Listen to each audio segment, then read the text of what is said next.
Don't throw away your broken broom before watching this video. You'll be amazed at how easy it is to reuse it and give it a new life.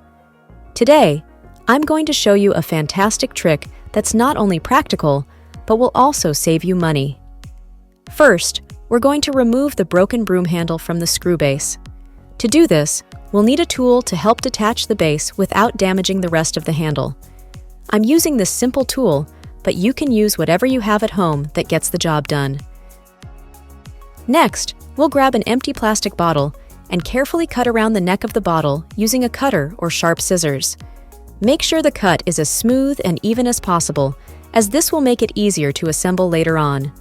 Once the bottle is cut, we'll light a candle, which will be very useful for melting the plastic and attaching it to the broomstick. This step requires a little patience.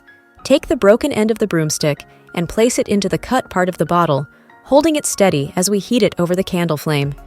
Once the plastic is securely attached, we'll further reinforce it by inserting a screw to make sure the plastic doesn't come loose over time. After securing the plastic, we'll remove the bottle cap. This cap will now be placed on the screw base of the broom handle. To ensure it's well attached, we'll use another screw to fix it in place. Let me know which country you are watching from, and I'll give you a shout-out in my next video. Today's shout-out goes to Danny from Boston. Thanks for watching.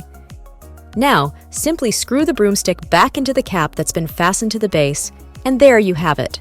You've just created a fully functional broom using recycled materials. The result is incredible. Your broom is now ready to use as if it were brand new. This trick is quick, easy, and best of all, economical. Plus, it's a great way to reuse materials that you'd normally throw away. If you are one of those who throw away egg cartons after using the eggs, in this next video, I'll show you why you won't want to do that anymore.